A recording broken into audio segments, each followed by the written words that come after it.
முன்னிலை உரையாற்ற இரா சு சரவணன் ராஜா அவர்களை அன்போடு அழைக்கின்றோம். அனைவருக்கும் வணக்கம். இந்த நல்ல நாளுக்காக அனைவரும் தங்களுடைய நேரங்களை எல்லாம் விட்டுவிட்டு இதற்காக இங்க வந்து அனைவரும் கூடியிருக்கிறீர்கள். நம்ம வேலூர் ரொம்ப ரொம்ப பழசுன்றது கல் தோன்றி மண் தோன்றா முன்காலத்தையே தோன்றிய மூத்த குடி தமிழ் குடின்னு சொல்லுவாங்க இல்லைங்களா?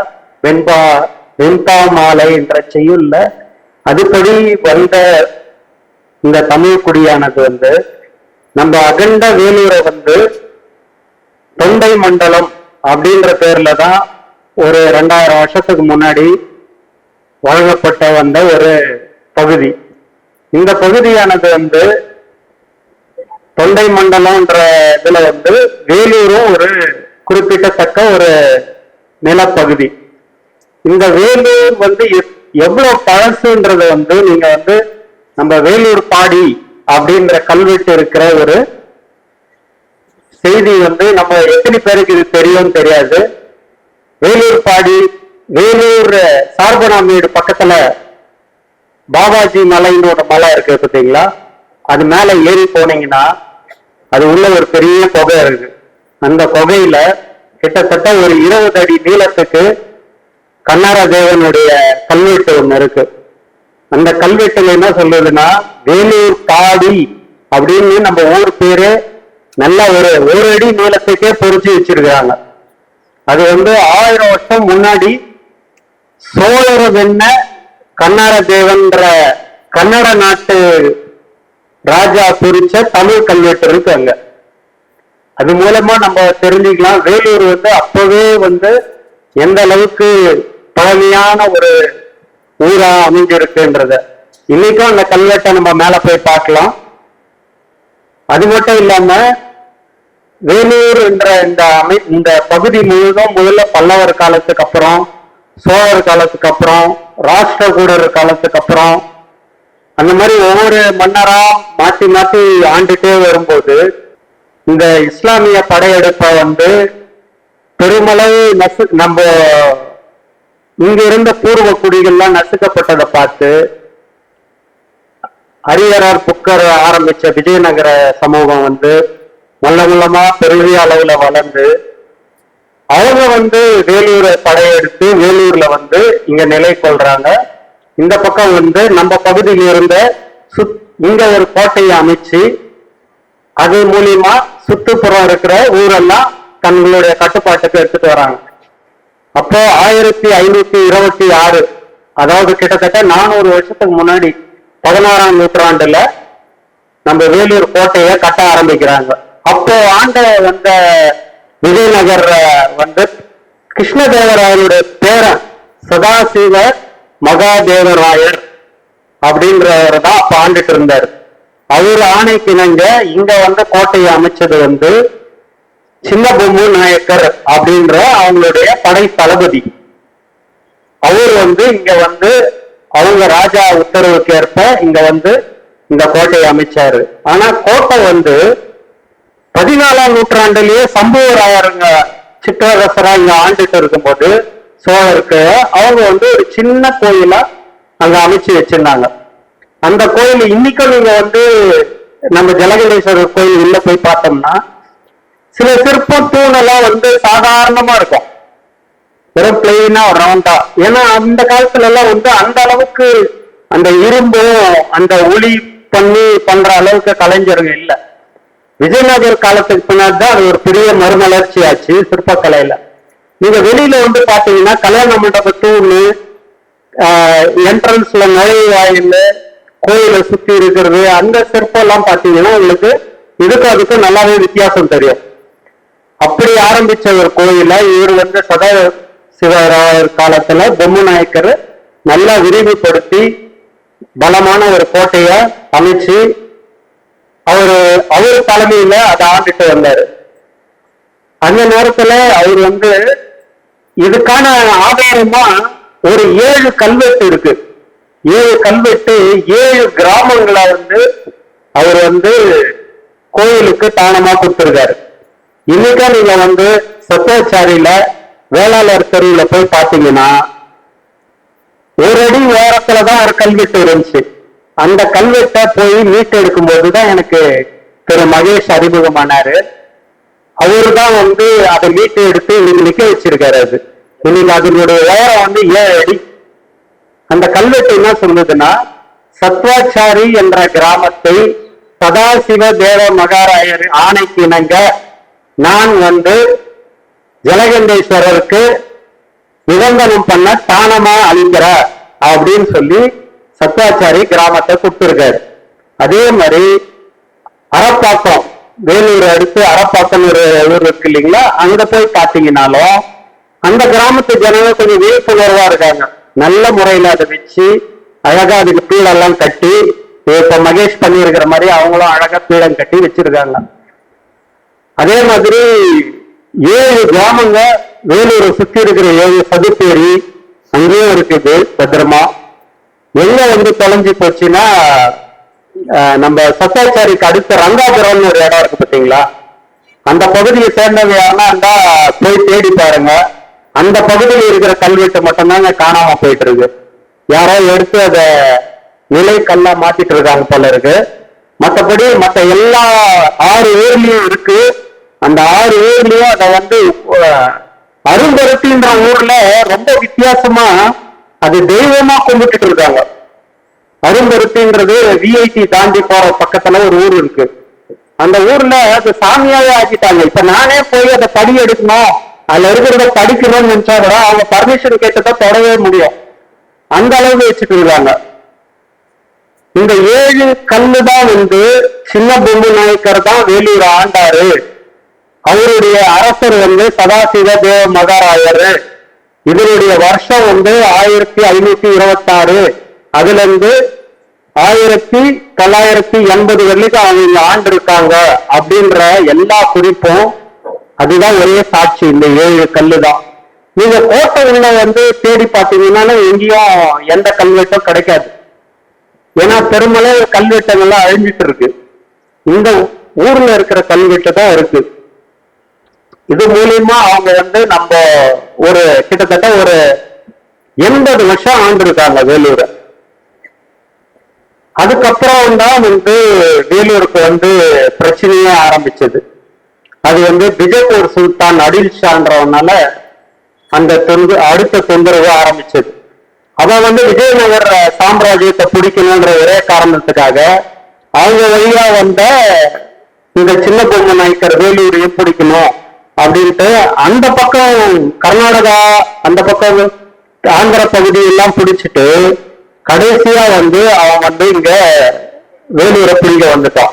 அடில் ஷா வந்து பிஜப்பூர்ல இருந்து ஒரு பெரும் படையோட வந்து இங்க முகாமிட்டு, ஆல்ரெடி இங்க வந்து விஜயநகர சம்பிரதாயம் லாஸ்ட் ராஜா தான் இங்க இருக்காரு. அவர் வந்து ஆல்ரெடி எல்லா விதத்திலையும் சக்தி உயர்ந்து போயிட்டாரு. கோட்டை வந்து கைப்பற்றிட்டாங்க. அடில் ஷா வந்து வேலூர் கோட்டையை கைப்பற்றதுக்காக இப்ப நம்ம அரசாங்கம் வந்து விவேகானந்தர் பிறந்த நாள்னா ஒரு நாணயம் வெளியிடுறாங்க. என்னன்னு சொல்லி ஒரு கமமரேட்டிவா ஒரு நினைவு நாணயம் அப்படின்னு வெளியிடுறாங்க இல்லைங்களா.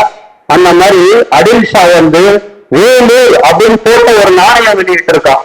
அவனுடைய வெற்றிக்காக, வேலூரை பிடிச்ச வெற்றிக்காக அடில் ஷா பார்சியில ஏதனா ஒரு நாணயத்தை வெளியிட்டு அதை கொண்டாடி இருக்கான். அடில் ஷாக்கு அப்புறம் அவன் வந்து இங்க ஃபுல்லா ஆள முடியாதுன்றதுனால அவனுடைய ரெப்ரசன்டேட்டிவா அவனுடைய கவர்னர்ல ரெண்டு தலைமுறையா ஆண்டு இருக்காங்க. அப்போ 17ஆம் நூற்றாண்டுல அப்துல்லா கான் அப்படின்றவ ஆண்டுட்டு இருந்தான் வேலூர் கோட்டைய. அப்பதான் வந்து ஒரு பெரிய மறுமலர்ச்சியா அவுரங்கசீப்பே எதிர்க்கிற அளவுக்கு துணிஞ்ச ஒரு மாவீரன் பிறந்தார். அவருதான் சிவாஜி. நம்ம வீர சிவாஜின்னு தான் கூப்பிடணும் அவரை. அவரு வந்து அந்த பகுதியெல்லாம் என்ன பிறகு இங்க வந்து செஞ்சிக்கோட்டையை பிடிக்கிறாரு. அவரு விட்ட தம்பி சித்தப்பா பையன் எல்லாரும் சேர்ந்து வந்து செஞ்சிக்கோட்டையை கைப்பற்றின பிறகு அடுத்த அவர் இலக்கு வந்து நேரா வேலூர் தான். வேலூர் வராரு, அப்துல்லா கான் கோட்டையில இருக்காரு. அப்துல்லா கான் வந்து கதவு சாத்திட்டாரு, கோட்டை உள்ள யாரும் வர முடியாது. அப்போ வந்து நம்ம நம்ம கோட்டையுடைய அமைப்பை பத்தி சொன்னாதான் உங்களுக்கு அந்த கோட்டை எவ்வளவு பாதுகாப்பா இருக்குதுன்னு தெரியும். வேலூர் கோட்டை வந்து 136 ஏக்கர் சுத்திரம் கோட்டை செவரு. ஒரு செவரு இல்ல, 2 அடுக்கான மதில் சுவர் இருக்கும். அது வந்து ஏகமுக துர்க்கம் அப்படின்ற இலக்கண வகையில இருக்கும் அந்த கோட்டை.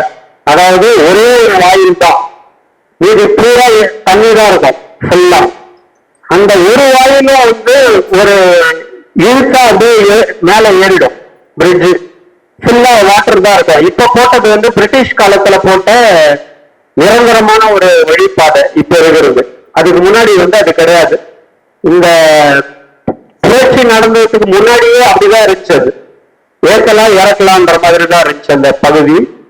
அது வழியா இருக்கிற ஒரு பலமான கோட்டை. உள்ள அவ்வளவு லேஸ்ல யாரும் நுழைய முடியாது. சுத்தரும் முதலையும் இருக்குமா. அதனுடைய ஆழம் மட்டுமே 15 மீட்டர் ஆழம். கீழே மட்டுமே ஒரு 2 மீட்டருக்கு களிமண் மட்டுமே இருக்கு. அதனாலதான் வந்து நம்ம தாத்தாவை கேட்டீங்கன்னா சொல்லியிருப்பாங்க, தண்ணி இருந்துச்சு நான் பார்த்தேன். இது வரைக்கும் அதுல தண்ணி வத்தனதா நம்ம முன்னோரங்க கூட கேட்டு பாருங்க, யாருமே பார்த்திருக்க மாட்டாங்க.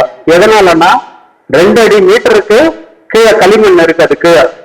அதனால எவ்வளவுதான் தண்ணி இருந்தாலும் தண்ணி வந்து கரையவே கிடையாது, வத்தி போகுமே தவிர தரமட்டமா வத்துறதுக்கு வாய்ப்பே கிடையாது. அந்த மாதிரி ஒரு பாதுகாப்பான கோட்டை. அப்துல்லா கான் உள்ள போய் கதவு சாத்தியாச்சு, யாரும் உள்ள போக முடியாது. சுத்தரம் சிவாஜி படம் வந்து நம்ப மாட்டீங்க, 1 வருஷமா கோட்டையை சுத்தி முகாமிட்டு வெளியே உட்காந்துட்டு இருந்தாங்க. உள்ள இருந்த சாப்பாடு எல்லாம் குறைஞ்சி, குடிக்க தண்ணி இல்லாம, உள்ள பரவின ஜுரம், அந்த சாவல செத்து போனவங்க. ஒரு கட்டத்துக்கு மேல அப்துல்லா கான் வந்து தாக்கு பிடிக்க முடியாம வெள்ளை கொடி காட்டி 30,000 வராகன் பணத்தையும் கொடுத்துட்டு கோட்டையும் இவங்க கிட்ட ஒப்படைச்சிட்டு சிவாஜி கிட்ட, எனக்கு வந்து ஊருக்கு வெளியே தனியா ஒரு இடம் மட்டும் கொடுத்துருங்க, சின்னதா ஒரு அரண்மனை கட்டி நான் வாழ்ந்துக்கிறேன் அப்படின்னு உயிர் பிச்சை கேட்டு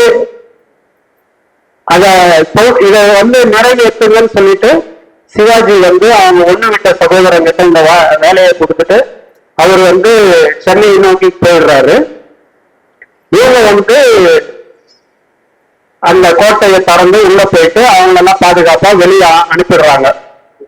அவங்க போய் தங்கின இடம் தான் இன்னைக்கு அப்துல்லாபுரம் நம்ம சொல்றோம் பாத்தீங்களா, பணவட்டம் போற வழியில கேள்விப்பட்டிருக்கீங்களா? அப்துல்லாபுரம் மெயின் ரோட்ல ஏறி பாருங்க.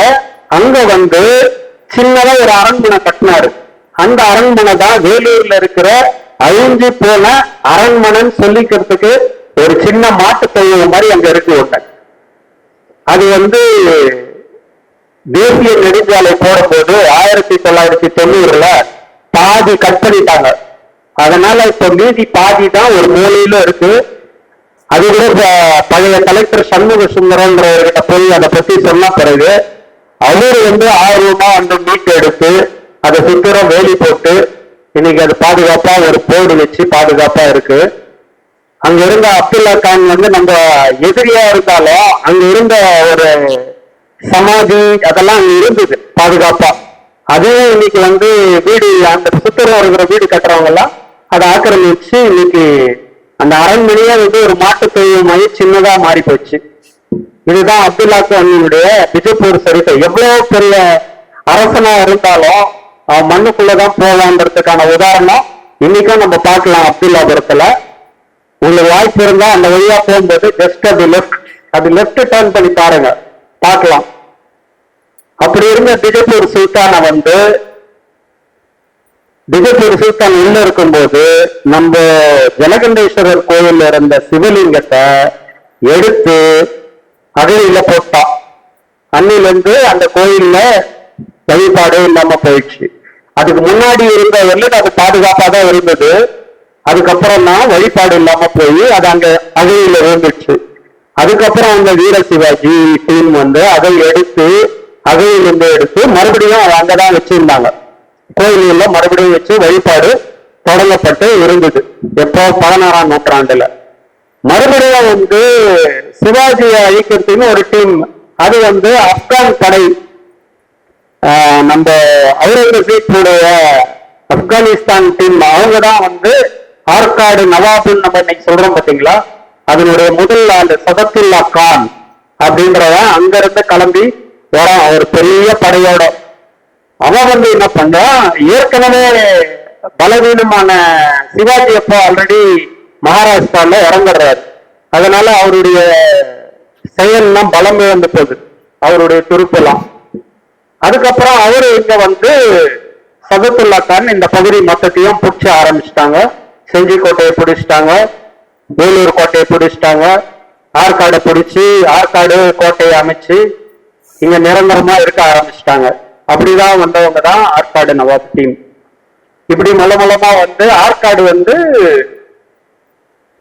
நவாப் வந்து ஒரு காலத்துல பிரிட்டிஷ்க்கு சாதகமா இருக்கணும்ன்றதுனால வரி வசூல் பண்ற உரிமைலாம் வந்து மூலமா பிரிட்டிஷ் கிட்ட கொடுத்துட்றாரு. பிரிட்டிஷ் வந்து இந்த கோட்டை பாதுகாப்பு அமைப்பை பார்த்து இந்த மாதிரி நம்மளால ஒன்று உருவாக்க முடியாது அப்படின்னு சொல்லி வேலூர் கோட்டையில வந்து இறங்கிடுறாங்க. வேலூர் கோட்டையை மையமா வச்சுதான் பிரிட்டிஷ் வந்து இந்த பகுதியில் இருக்கிற மொத்த தமிழகத்தையும் அடக்கி ஆண்டுட்டு இருந்தாங்க. என்னன்னா அதுல வந்து ஒரு 1000 துருப்பு, நம்ம இந்திய வீரர்கள் மட்டுமே ஒரு 1600 பேருக்கு மேல இருந்தாங்க அப்போ கோட்டை உள்ள. பிரிட்டிஷ் வந்து ஒரு 500 பேருக்கு மேல பிரிட்டிஷ் ஆபீசர் ரேஞ்சில் இருந்தவங்கலாம் அந்த டைம்ல கோட்டை உள்ள இருந்தாங்க. இந்த இந்திய சிப்பாய்ங்க எப்படி இங்க வந்தாங்கன்னா, இவங்கெல்லாம் வந்து சின்ன மருது, பெரிய மருது, கோபால் நாயக்கர், இந்த மாதிரியான பழைய திருநெல்வேலி சீமையை ஆண்ட மன்னருங்க படையில இருந்தவங்க எல்லாம், அந்த பக்கம் இருந்த மன்னருங்கெல்லாம் தூக்கிலிட்டு அவங்க எல்லாம் 1801 இறந்துட்ட பிறகு அவங்களுடைய நிலங்கள் எல்லாம் பறிக்கப்பட்டு அவங்களுக்கு வாழறதுக்கு வகை இல்லாம, உரிமை இல்லாம, வரி வசூல்லாம் 100 மடங்கு அதிகமாக்குறதுனால அவங்க எல்லாம் வாழ முடியாம இந்த பகுதியை சேர்ந்து மூலமா வேலூர் பக்கம் வர ஆரம்பிச்சிட்டாங்க. அந்த மாதிரி வீர மறவர்கள்லாம் இருந்தவங்கலாம் வந்து படையிலனே சரி, அவங்க வேலை வந்து ஒரு வீரமா வேலை செய்யற ஒரு வீரர் வேலைக்காகனா வேலை கிடைக்குமா அப்படின்ற மாதிரி சேர்ந்தவங்க தான் அந்த மாதிரி வீரர்கள்லாம். வேலூர்லயும் நல்ல திடகாத்திரமா இருந்தவங்க எல்லாம் பணிபுரியணும், படையில ஆர்வமா இருந்தவங்கலாம் போய் அதுல சேர்ந்தாங்க. அது எல்லாம் நல்லா போயிட்டு இருந்த ஒரு நிலைமை வந்து ஒரு ஜார்ஜ் பென்டிக்னு புதுசா ஒருத்தர் வந்து சேர்றாரு வேலூர் கோட்டை தலைமையகத்துல. அவர் என்ன பண்ணாரு, இவங்க இருவரும் வந்து ஒன்னா இருக்கிறத பிடிக்காம அவங்களுடைய வந்து கொஞ்சம் கொஞ்சமா அவங்களுடைய மத இதை வந்து தூண்ட ஆரம்பிச்சிட்டாங்க. தலைப்பா கட்டக்கூடாது, மீசை எடுத்துடணும், தாடி வளர்க்கக்கூடாது, அந்த மாதிரி சொல்லது வீரர்கள் கொஞ்சம் ரொம்பவே கடுப்புல இருந்தாங்க. இன்னும் அது வந்து இன்னும் அதிகப்படுத்திடுச்சு அவங்கள தூண்டுதலா. இது வந்து அவங்க சேர்ந்து அந்த நேரம் பார்த்து கரெக்டா இவர் ஹைதர் அலி, திப்பு சுல்தான் வந்து மைசூர் 4வது போர்ல இறந்துட்டு அவங்க குடும்பத்தெல்லாம் எடுத்துட்டு வந்து வேலூர்ல வச்சுட்டு இருந்தாங்க. அவங்க குடும்பத்தை சார்ந்தவங்க கூட வந்தவங்க எல்லாம் வந்து வேலூர் கோட்டையை சுத்தி இப்ப மக்கான், சேன்பாப்பா எல்லாம் சொல்றோம் இல்லைங்களா, அந்த பகுதியெல்லாம் அப்படியே வந்து அங்கங்கே நிரந்தரமா குடிசை போட்டு தங்க ஆரம்பிச்சிட்டாங்க. அவங்களுடைய மூத்த பையனும் 4வது பையனும் மட்டும் இந்த வீரர்களோட சேர்ந்து எதனா ஒரு புரட்சி மாதிரி பண்ணி எப்படின்னா இந்த கோட்டையை பிடிச்சிட்டா தென்னகத்தை பிடிக்கலாம் அப்படின்ற ஒரு இதோட ஒரு பிளான் பண்ணி ஆரம்பிச்சாங்க. ஆக்சுவலா அவங்க பிளான் பண்ணது வந்து ஜூன் மந்த் 10ஆம் தேதி, ஜூன் 17ஆம் தேதி இந்த புரட்சியை நடத்தணும் அப்படின்ற மாதிரி தேதியை குறிச்சாங்க. ஆனா அவங்களுக்குள்ளவே இருந்த ஒருத்தன் வந்து இத வந்து வெள்ளையருக்கு காட்டி கொடுத்துட்டான். அதனால வந்து அந்த தேதியை தவிர்த்துட்டு 9ஆம் தேதி வந்து ஒரு கல்யாண நிகழ்வு ஒண்ணு நடந்தது திப்புவுடைய பொண்ணுக்கு. அதே வந்து ஒரு காரணமா வச்சு அன்னைக்கு ஆரம்பிச்சாங்க. அதாவது கரெக்டா 9ஆம் தேதி ராத்திரி ஒரு 12 மணிக்கு ஆரம்பிச்சாங்க. ஆரம்பிச்ச கலவரம் வந்து பெரிய முதல்லயே அவங்க வந்து எல்லா சாதியும் வந்து நாங்களே பாக்குறோம் அப்படின்ற மாதிரி வேண்டி வாங்கிட்டாங்க. அதுல குறிப்பிடத்தக்க சில பேர் வந்து ஷேக் காசிம், அப்புறம் கோபால் நாயக்கர், பெருமாள், இந்த மாதிரி இரு மதத்தை சார்ந்தவங்களும் அவங்கெல்லாம் ஹவில்தார் ரேங்க்ல இருந்தாங்க. எல்லாரும் வாங்கிக்கினாங்க அந்த பொறுப்பை. சாதியெல்லாம் அவங்க கையில இருக்கு. கோட்டையை மூடிட்டாங்க. திடீர்னு 12 மணிக்கு போய் எல்லா வெள்ளையரையும் தாக்க ஆரம்பிச்சிட்டாங்க. உள்ள 500 ஃபேமிலியும் உள்ளதான் இருந்தது. பெண்களையும் குழந்தைகளை மட்டும் விட்டுட்டு அந்த அதிகாரிகளை தான் முதல் இலக்கா தாக்கினாங்க. அதிகாரிகளை கொன்னாங்க. கிட்டத்தட்ட ஒரு 150 பேரை கொண்டுட்டாங்க நம்ம இந்திய சிப்பாய்ங்க. இதெல்லாம் நடத்தி முடியறதுக்கு காலையில ஒரு 7 மணி மேல ஆயிடுச்சு. தப்பிச்சு போன ஒரு சில பிரிட்டிஷ் அதிகாரிங்க நேரா ஆற்காடு போனாங்க. ஆற்காடுல வந்து ஆல்ரெடி ஒரு பெரிய டீம் இருக்கு. கில்லஸ்பின்ற ஒரு தலைமையில அங்கிருந்து ஒரு பெரிய துருப்பு வர ஆரம்பிச்சிச்சு. அங்க வந்து பீரங்கி படை, துப்பாக்கி படை, அந்த மாதிரி ஒரு 2000 பேர் மேல இருந்தாங்க பிரிட்டிஷாருங்க. இப்போ நீங்க ராணிப்பேட்டையில போய் பாத்தீங்கன்னா பிரிட்டிஷுடைய நினைவு சமாதிங்க நிறைய இருக்கும். அந்த அளவுக்கு அங்க நிறைய பேர் இருந்தாங்க. அவர் வந்தாரு. வந்து ஒரு 8 மணி அளவுல இவங்க வந்து கோட்டை கதையெல்லாம் திறந்திருந்ததுனால எல்லாரும் கடகடன்னு உள்ள நுழைஞ்சு எல்லாரையும் இவங்க பிரிட்டிஷ் வந்து கொல்ல ஆரம்பிச்சிட்டாங்க. கிட்டத்தட்ட 1800 இந்திய சிப்பாய்களை வந்து சுட்டு கொண்டுட்டாங்க. இன்னும் சில பேரை பீரங்கி வெடிக்க வச்சு கொன்னாங்க. சில பேரை தூக்கி அகையில போட்டாங்க. பக்கத்துல இருக்கிற பாலாறுல எடுத்துன்னு போய் போட முடிஞ்ச அளவுக்கு போட்டாங்க. சில பேரை வந்து இன்னைக்கும் இங்க சைதன்யா பீட்டின்னு ஒரு தர்கா, இந்து கட்டின ஒரு தர்கா ஒண்ணு இருக்கு, தெரியுங்களா யாருக்குன்னா? இந்து சமயத்தை சேர்ந்தவங்க எல்லாம் சேர்ந்து ஒரு இஸ்லாமிய பெண்ணுக்கு ஒரு தர்கா கட்டிடுவோம். அது வந்து வடக்கு காவல் நிலையம் எதிர்ப்பு இருக்கு. அங்க உள்ள போய் பாருங்க. இப்ப வந்து அது ஃபுல்லா அவங்க ஆக்குபேஷன்ல தான் இருக்கும். தமிழ்ல கல்வெட்டு வெரி கிளியரா எழுதியிருக்கோம். எந்தெந்த இந்து பேர் போட்டு யார் இதை கட்டி கொடுத்தாங்கன்னு இருக்கும். அந்த தர்கா பின்னாடி ஒரு பெரிய கிணறு இருக்கும். நம்மள இப்ப பார்க்க விட மாட்டாங்க அந்த கிணறை. அந்த கிணறுல தான் நூற்றுக்கணக்கான இந்திய சிப்பாய் பணங்களை போட்டு நிரந்தரமா மூடிட்டாங்க. இப்ப அது கிணறு கிடையாது, ரவுண்டா இருக்கும். நிரந்தரமா மூடிட்டாங்க. இந்திய பாவம் பேர் தெரியாத அந்த சிப்பாய்கள்லாம் அப்படி இறந்து போயிட்டாங்க. பிரிட்டிஷ் சிப்பாய்களை மட்டும், செத்து போன முக்கியமான ஆளுங்களுக்கு மட்டும் எதிர்பக்கம் இருக்கிற சர்ச்சில் இன்னைக்கும் நீங்க பார்க்கலாம்.